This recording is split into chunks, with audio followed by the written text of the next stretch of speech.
Welcome back to Julie's Wreath Boutique. This week, we're going to learn how to make a fall wreath sign with paint and with my friend Amy in Art Designs.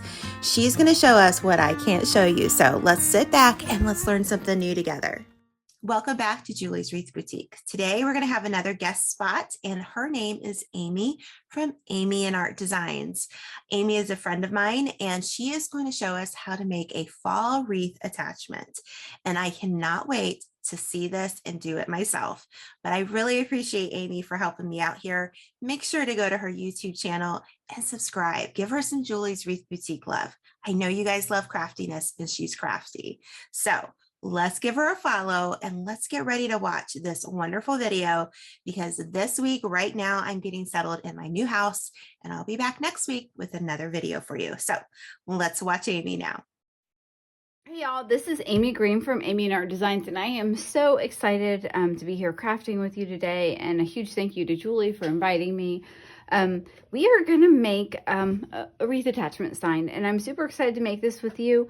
I wanted to just show you something fun and inexpensive you could do to kind of jazz up your wreaths. So here's what I've got. I've got some paint. I've got a wood cutout. It's a mason jar, and I've got a little leaf we're going to use as an embellishment. Got some jute twine, but you could use any string. I've got sandpaper. We're going to need a little sandpaper. I've got a tack cloth, which this is just gets the paint dust off, but you could really use a paper towel. I've got scissors. This is a vinyl cutout, and we'll talk about that in a minute. And then these are just tools that I use with the vinyl. They're weeding tools. And a paintbrush and some makeup sponges. I'm gonna put a piece of cardboard under my wood cutout because I want to protect my surface. And so before we do that, I want to show you, this is just a 1/4 inch wood that I cut on my laser. And I just cut up old cardboard boxes, honestly, when I do this too, and I save them to paint on. So this is I don't know if you've tried this yet, this Hello Hobby paint from Walmart. It is a lot of fun.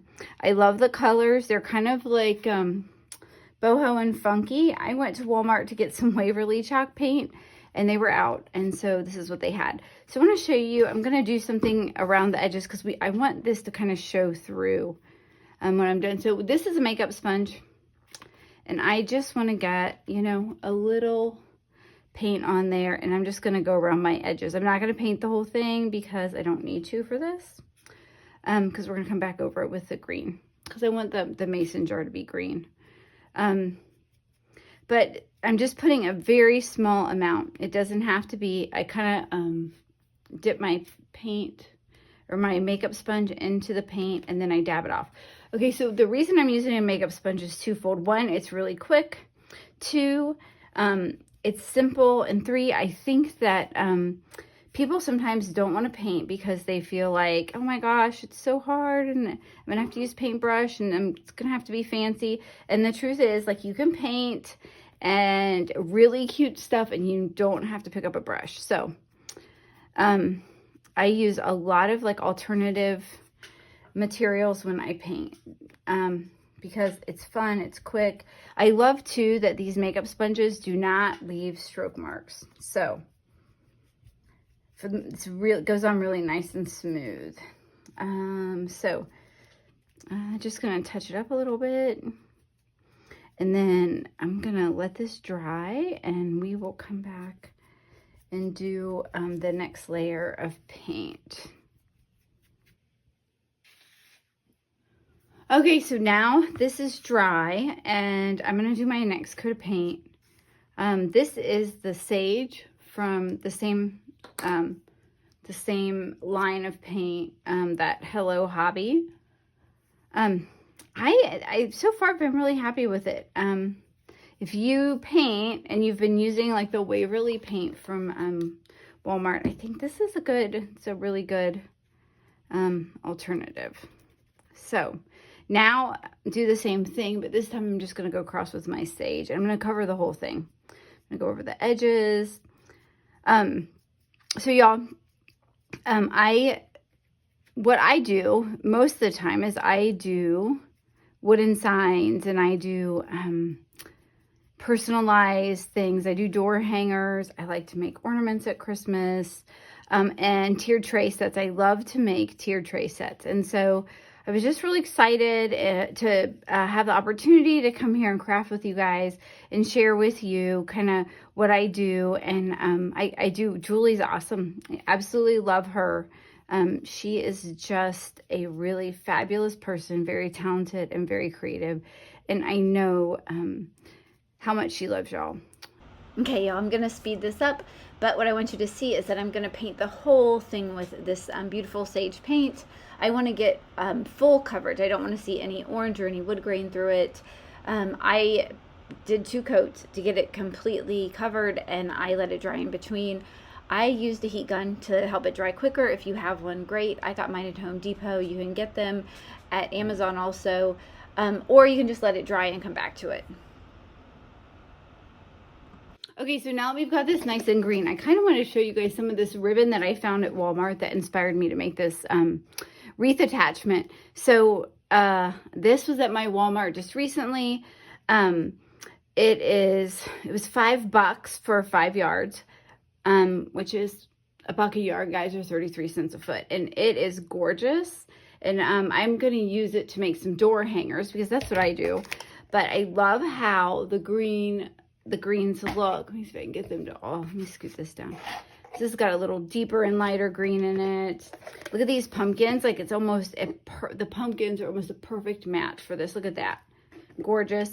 They have this fun ribbon right here that's got some really beautiful green in it. And then this orange and burlap. So these are the ribbons that really inspired me to make this sign. So I wanted to share that with you in case you think, hey, this would make a great wreath, because I saw this, I thought this would make a great door hanger. So let's go ahead and paint our leaf, okay?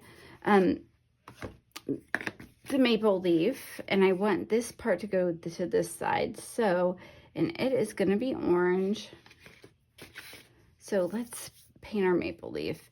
And again, like this is small, it's going to paint really quickly. And we just want to do the same thing again. We're just going to lift up and off. Okay, so same exact process we did with the jar.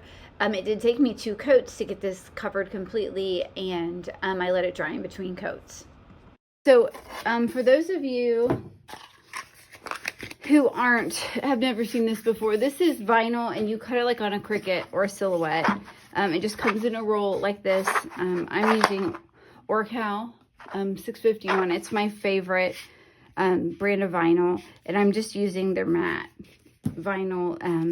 And I have a Silhouette. I don't know, did I say that? I'm not always great with my words, but I have a Silhouette, and I've had one for a gazillion years. But what we're going to do is we are just going to, it's called weeding, and you basically are just going to pull this away from your design. So just so you can see me weed the vinyl if you've never done it before, sometimes a little piece does come up, like you're going to see my A comes up, and so you just push that right back down, no big deal. And then when you're done, let's just set it aside and move on with the project. Okay, so let's get our design now. I mean, our project, our mason jar. Okay. And we're going to go back and we're just going to sand the edges really lightly. And this is 320 grit sandpaper. And we're just going to go lightly around the edges and distress it and get some of this orange to show through. Okay, and see there, it's starting to show just a little bit. All right, so let's talk about the sanding process a little bit. All you want to do is distress the edges. You really can't mess this up. You just want it to look a little worn, a little weathered, a little funky. The chalk paint does take a little more work to get through that top layer of paint so you can see the orange than an acrylic paint, but that's the goal. And I'm going to show you here in just a second what it looks like when I decided that it was done and I was ready to move on. Okay, so I have it sanded, and I'm going to lift this up so you can see I've just got a little bit of this orange peeking through, which is what I wanted. I didn't want it to be like super in your face, but just so that when you're looking at it, it's got some personality. And then there are a couple places where I just wanted the natural wood to show through, so I went ahead and distressed it a little more. So we're done with this piece in terms of painting. I did, while I was sanding, change my mind. I had the black vinyl before, but I decided I want to go with brown. So that happens to me sometimes. I get going in one direction and I see it one way in my head, and then I start working on it and I decide, no, you know what, changing direction. So we're going to roll our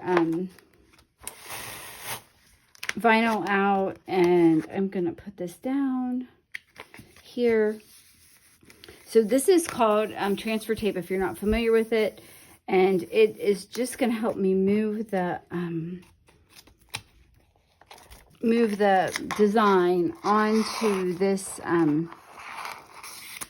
mason jar when I'm ready. So I'm just going to take this. This is called a plastic razor. I use this a lot in my woodworking, and I'm just going to use this to make sure that my vinyl and my transfer paper are nice and adhered.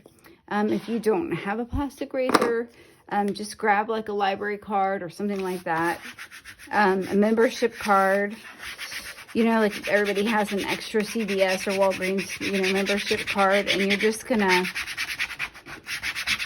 rub really good and get that so that it's you want it nice and tight. So we're going to set this aside for now, and we are going to go back to our leaf. And again, we're going to do the same process with our leaf. We're just going to distress it a little bit, okay? Because we just want it to look a little fun and funky, right? I'm just going around the edges. And you can distress it as little or as much as you want. If you don't like the distressed look, you don't have to distress it at all. I really do. I think it gives it a little bit of personality. It gives it a little bit of warmth, and it doesn't make it look so, it's a little farmhouse funky, right? So like for the leaf, if you wanted to, you could go in a little bit, you know, distress a little more there.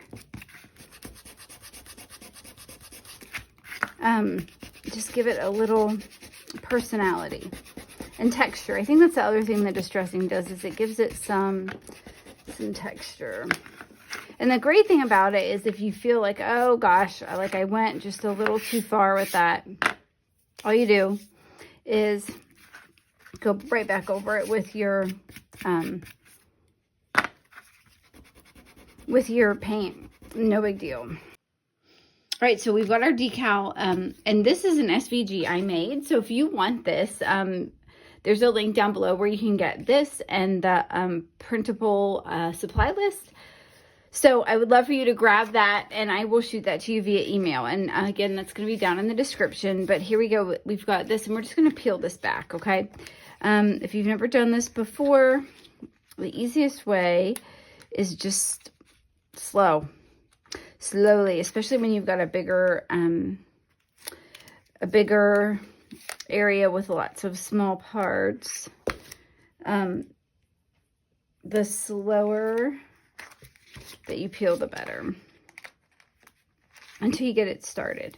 And then once it gets going, it comes off pretty well. And I find that if you kind of keep the paper back like this, instead of peeling up at an angle, like keeping it high, that it comes off much better. So we're just gonna, make sure everything's sticking. Okay, great. Slide that over. And we want to make sure that our, whatever project you're doing this on, I mean, obviously I've got it on this mason jar, but you want to make sure that everything is off and there's like no leftover dust or anything else, because you don't want that under your letters because it will show. Okay. All right, so we're just gonna get this centered. So I'm gonna have a piece of like jute twine that's gonna go kind of across like this. So the one thing I like about this mat too is if you have one of these, it just helps line up your project. So I know like that my mason jar is straight. I've got this here just to give me a visual because I'm going to put jute there and I don't want my words to get up there in the middle. And so I'm just going to kind of eyeball this.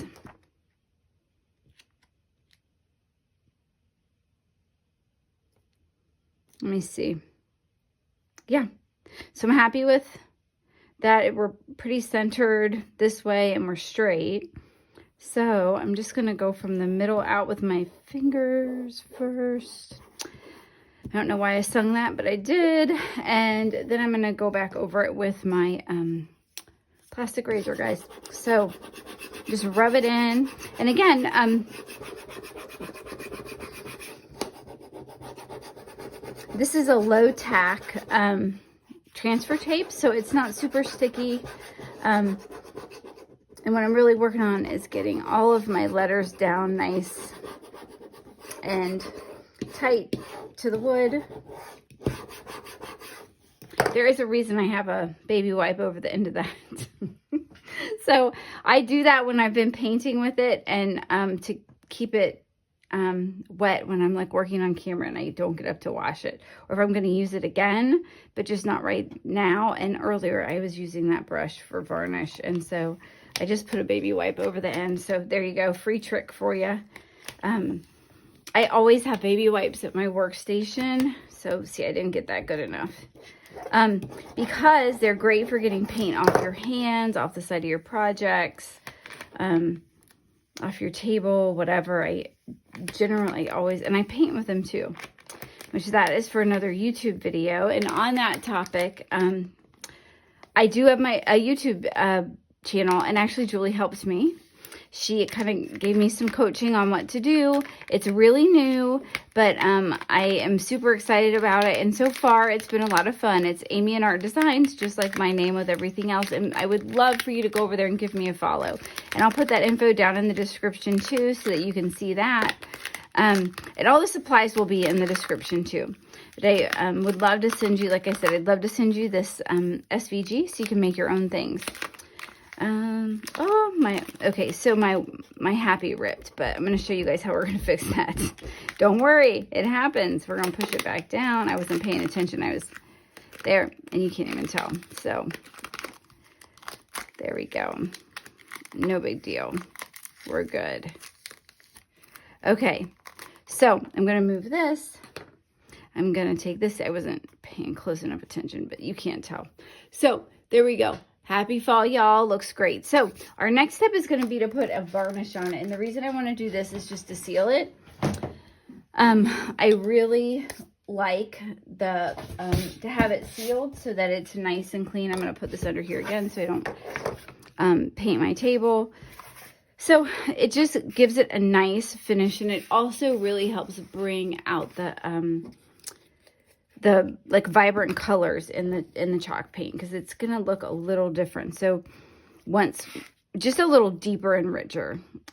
So when I do this, I don't want a lot of this varnish. Oh, let me show you what it is. This is DecoArt DuraClear matte finish, and again, this will be down in the description, but I really like it. You just need a little bit, and when you do it, if you have too much, it's going to run over the edges, and you don't want that. I'm going to move this so I don't splash on my sign. But again, it's something where you want your product, whatever you're painting, to be really nice and clean, because you don't want to paint like dust into it. Or, yeah, dust, dirt, scraps, whatever, because it will paint right in there. I had too much on my brush, and it just slops right over the edge. So, but you see like how nice and rich that looks now? I mean, it's just really beautiful with this matte finish on there. And it's not going to dry shiny. It's going to have a little bit of a sheen, but so it's not flat, but it just really gives it like a gorgeous look. So let's go ahead and paint this. And with the letters on here, the thing I want you to be mindful of is, you don't want the varnish to like pool heavily in the corners, like between here and in the middle there. You just want, again, a light coat and back and forth, back and forth. Oops, sorry, there you go. So just back and forth. There's a little something. See, it just, and if you have anything at all on there, it's going to stick right in, and you don't want that to happen. So we're just going to go back and forth on this and paint the whole thing. The other thing I wanted to tell you is I do have an Etsy shop. So if you want the wood cutouts and you want to paint this yourself, like, then, you know, you can buy the wood cutouts from me. I'd love to help you with that. Or I can make them for you too. If you're just like, it's really, I love the idea, but it's not something, you know, I can make them. So I can help you both ways, and I would love to. All right, so I'm going to speed this up a little bit just so you can see me painting this sign. I just want to point out a few things. Again, make sure that you don't get any pooling around your vinyl, because you don't want that to dry super thick or tacky. And when you're done and you think you've got the whole sign covered, sometimes it's hard to see with this varnish that you've got it completely done. So just pick your sign up and tilt it right to left and take a look at it. Make sure you've got the edges, and then let it dry completely before you do anything else. Okay, guys, so we're dry, and now we're going to put the finishing touches on this, but the one last thing I want to show you is checking your edges. So sometimes when you paint, and can you see like right like here we have a little bit of paint. I always check my edges. I've got a little bit here. Just a couple different things you can do. You can either take your sandpaper and just go over that, and it comes off pretty easily. Or you can usually get it off with a baby wipe, because I told y'all I love my baby wipes in the craft room. Usually you can just take your baby wipe too, and it'll wipe right off the edge. So now that we've cleaned up our edges and everything is perfect, what we're going to do is we are going to add some jute as an accent around the top. And then we are going to add our leaf. Let me grab my scissors. Okay. So this is jute from the Dollar Tree, which I like a lot. Sometimes it has these funky little like pieces in it, and I just kind of cut those out. All right, so I want it to start on the bottom, and I want to go up 3 times. So I'm going to hot glue it. And my hot glue gun is not as pretty as Julie's. So someday I'm going to get the same hot glue gun she has. I love her hot glue gun. I've not bought it yet. This one is, it's not wanting to work right now. There we go. There we go. Okay, so, yeah, I love Julie's hot glue gun. So, it's super fancy. So, we're just going to wrap 3 times around. And don't worry about that little thing hanging down. I'm going to cut it off in just a minute. And then I'm just going to glue it down in the back, and I'm going to cut it off. And the reason I'm not putting a bow under the, I'm not putting a bow on the front is because I just don't want a jute bow under the, I just decided in my head, when I thought about this project, I did not have a jute bow underneath this, but you absolutely could put a bow under here if you wanted to. It would, so this is another one of those. Sometimes, like I said, the jute twine has this funky stuff in it. It's just because it's a natural product. So I just cut it out. No big deal. Okay, so then I'm just going to glue this on there. And, oh my gosh, I'm kind of happy with it. So yeah, in my head, I lost my glue stick. This is why I need Julie's glue gun. So there we go. So yeah, just a good amount of glue back here because it's not going to go flat on the wood. It's going to go on that jute. So I kind of want the glue to go down in there. And I think I want it to kind of hang off the sides just a little. I'm just going to hold it there for a second till it dries.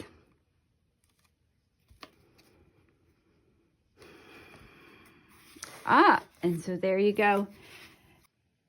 Okay, so here we are. We're all finished. I'm going to bring back this ribbon one more time. That it kind of inspired me to make this wreath attachment. I just am loving the boho-y colors that are in style this Halloween or this fall. And I just love how great this looks with these kind of boho type ribbons. So, and they're kind of more muted colors this fall that I'm seeing a lot of. So if I can help you in any way, let me know. Again, I'd love to send you this SVG. That'll be down below. And my social links and stuff will be down below too. So I'd love to connect with you and answer any questions you have or just help you along your crafting journey. So again, I'm Amy Green with Amy and Art Designs. A big thank you again to Julie for having me today, and a huge thank you to you guys for hanging out with me. And I can't wait to connect with you again real soon.